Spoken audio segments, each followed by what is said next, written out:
আমার ভাতিজা আমাকে ছোট আব্বু বলে ডাকে, এতে কোনো সমস্যা হবে কিনা? অজু করে আয়না দেখলে অজু ভেঙে যান। নামাজের সিজদা করতে গেলে ছোট বাচ্চা সিজদার জায়গায় বসে থাকলে কোথায় সিজদা দিব? আমি একজনের কাছ থেকে কিছু টাকা ধার নিয়েছিলাম, তার সাথে আমার যোগাযোগ নেই, যোগাযোগ কোনোভাবেই আর করা সম্ভব নয়। এখন আমি কি করতে পারি?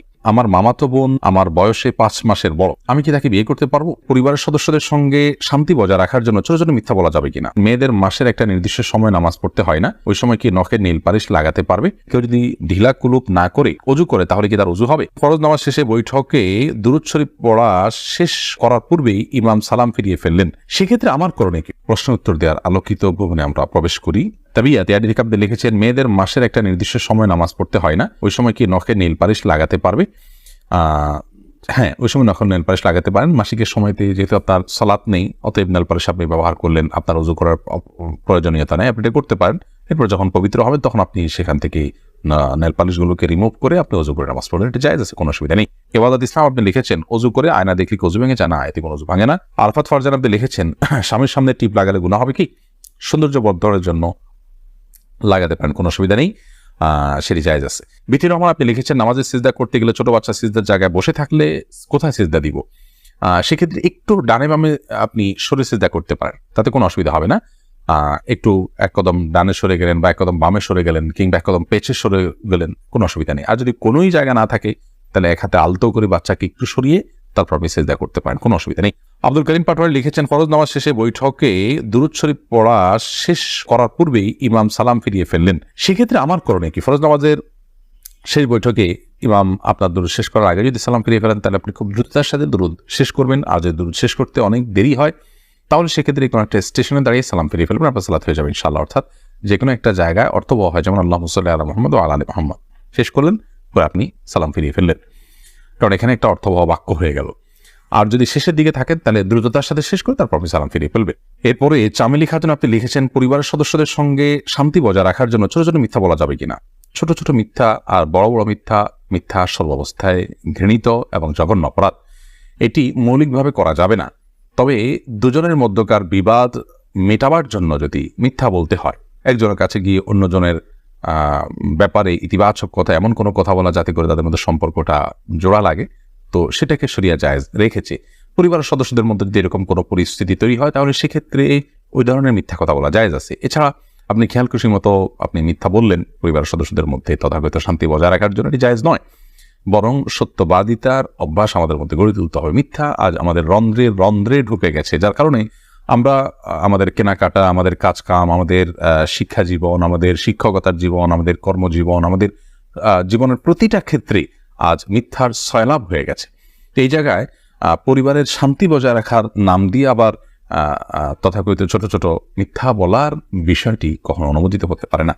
আফসানা শারমিন রোশনি আপনি লিখেছেন, আমার ছেলে 5 দিনের হায়াত নিয়ে দুনিয়াতে এসেছিল, আমার সন্তানকে আমার জন্য সুপারিশ করবে আল্লাহর কাছে? বল, আপনার সন্তান আল্লাহর কাছে ইনশাআল্লাহ বিদিন আপনার জান্নাতের পথকে সুগম করবে কিয়ামতের ময়দানে, এবং এ ধরনের সন্তান বাবা মার জন্য জান্নাতে অপেক্ষা করবে, এরকম বর্ণনা পাওয়া যায়। যদি আপনি সবর করতে পারেন, আল্লাহ তাআলা আপনাকে সবর করার তৌফিক দান করুন এবং বিনিময় দান করুন। মোহাম্মদ মুনতাসির মাহমুদ আপনি লিখেছেন, নামাজে যদি নিজের অনিচ্ছা সত্ত্বেও কোনো দুশ্চিন্তা চলে আসে তাহলে কি নামাজের কোনো ক্ষতি হবে? নামাজের মধ্যে নিজের অনিচ্ছা সত্ত্বেও যদি দুশ্চিন্তা আসে তাহলে সেক্ষেত্রে এই দুশ্চিন্তা ফলশ্রুতিতে একজন মানুষ গুনাহগার হবেন না, বিশেষ করে যদি একান্তই অনিচ্ছায় আসে। কিন্তু সেটাকে যদি কন্টিনিউ করতে থাকেন তিনি, অর্থাৎ ভাবতেই থাকেন, ধরুন দুনিয়ার কোনো বিষয় মনে পড়লো আপনার জন্য যেটা দুশ্চিন্তার, এরপর ওইটা নিয়ে আপনি নামাজের মধ্যে ভাবতেই থাকলেন, তাহলে সেটা অবশ্যই আপনার জন্য গুনাহের বিষয় হবে এবং নামাজের আপনার যে প্রাণ সেটাকে নষ্ট করবে। হঠাৎ কোনো দুশ্চিন্তা হলো এবং মুহূর্তের মধ্যে সেটাকে আপনি ভুলে গিয়ে সালাতে মনোযোগী হয়ে গেলেন, তাতে কোনো অসুবিধা নেই, এটা ইচ্ছার বাইরে হয়েছে।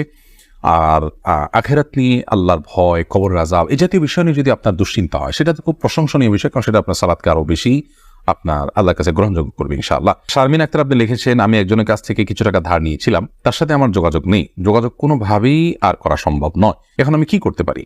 আপনি যদি তার সাথে যোগাযোগের কোনো সুযোগ না থাকে এবং যোগাযোগের কোনো সম্ভাবনা না থাকে তাহলে সেক্ষেত্রে ওই টাকাটা কোনো গরিব দুঃখীকে দান করে দিবেন তার তরফ থেকে, অর্থাৎ তার তরফ থেকেই ডোনেশন করে দিলেন, দান করে দিলেন, সবটা তার আমল নামায় যুক্ত হলেন, মাধ্যমে ইনশাআল্লাহ আপনি দায়মুক্ত হওয়ার চেষ্টা করতে পারেন। হাবিব রাজ আপনি লিখেছেন, আমার মামাতো বোন আমার বয়সে 5 মাসের বড়, আমি কি তাকে বিয়ে করতে পারবো? দেখুন, যিনি বয়সে বড় তার সাথে বিবাহ বন্ধনে আবদ্ধ হওয়া মৌলিকভাবে জায়েজ আছে, এটি কোনো নাজায়েজ বা হারাম কোনো বিষয় নয়। আমাদের সমাজে এটাকে দোষণীয় মনে করা হয়, সেটা আমাদের সমাজের দোষ বলতে পারেন। শরিয়াত এটাকে যাকে আপনার নিষিদ্ধ করেনি, বিধায় বয়সে বড়র সাথে বিবাহ বন্ধনে আবদ্ধ হতে পারে। বিশেষ করে নবী করিম সাল্লাল্লাহু আলাইহি সাল্লাম তিনি নিজেও খাদিজা রাদিয়াল্লাহু তাআলা আনহাকে বিয়ে করেছেন, তখন খাদিজা রাদিয়াল্লাহু তাআলা আনহা বয়স তার চাইতে বেশি ছিল। এখান থেকে বোঝা যায় নিজের চাইতে বয়সে বড় কাউকে বিয়ে করাটা শরিয়া দৃষ্টিকোণ থেকে মৌলিকভাবে অনুমোদিত।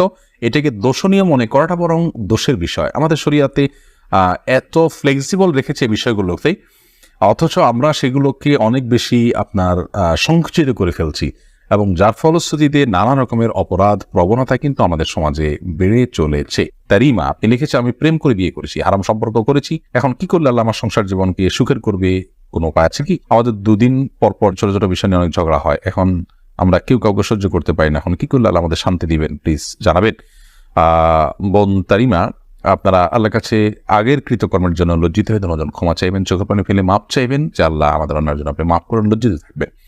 এর পাশাপাশি সুখী দাম্পত্য জীবনের জন্য আল্লাহর কাছে বিশেষভাবে দোয়া করবেন, সেই সাথে সুখী দাম্পত্যের জন্য যে আমলগুলো আছে সেগুলো করবেন। সবর এটার কসরত করবেন, যে ধৈর্য ধরে ধৈর্যের পাহাড় হওয়ার চেষ্টা করবেন, ইনশাআল্লাহ আল্লাহ তাআলা আপনাদেরকে সুখী করবেন।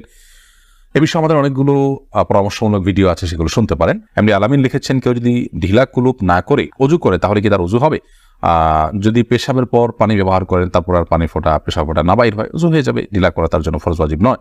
আর যদি আশঙ্কা থাকে তাহলে সেক্ষেত্রে আশঙ্কা দূর করা পর্যন্ত তিনি অপেক্ষা করা বা যেভাবে হোক এটা করা উচিত। তবে ঢিলা কুলুপ না করে পানি ব্যবহার করলেও পবিত্র হয়ে যাবে, অজু করলে নামাজ হয়ে যাবে। আরফাত ফারজান আপনি লিখেছেন, আমি নামাজ পড়ার সময় আমার ছোট বাচ্চা নামাজের সামনে হাঁটাহাঁটি করে, এতে ওর বা আমার কোনো গুনাহ হবে না? এতে গুনাহ হবে না। জোস মাসুম মামুন এআইডি থেকে আপনি লিখেছেন, আমার ভাতিজা আমাকে ছোট আব্বু বলে ডাকে, এতে কোনো সমস্যা হবে কিনা? দেখুন, আপনার ভাতিজা যদি আপনাকে ছোট আব্বু বলে ডাকে তাহলে সেক্ষেত্রে মৌলিকভাবে কোনো অসুবিধা নেই, কারণ আমাদের দেশে অনেক এলাকাতে চাচাকে ছোট বাবা বলা হয়। ছোট বাবা বলা হয় এটা রূপক অর্থে, তাকে সত্যিকারের পিতা মনে করে বাবা বলা হয় না। মানে আম্মুর রাজুল ইসলাম ওয়াবি, একজন কারোর চাচা তার বাবার মতোই অনেকটা শ্রদ্ধার জায়গা থেকে এবং অন্য অনেক দিক থেকে, সেই জায়গা থেকে তাকে ছোট আব্বু বলার যে প্রচলন আছে, এই প্রচলনটা আপনার রূপক অর্থে বলা হয়, সেই অর্থেই প্রচলনটা আছে, যার কারণে এটাতে আপনার বাপ নয় তাকে বাপ ডাকার যে অপরাধ, সে অপরাধ বা সে গুনাহ এখানে হবে না, কারণ ওই উদ্দেশ্যে কেউ বলেও না এবং বাবা হিসাবে গণ্য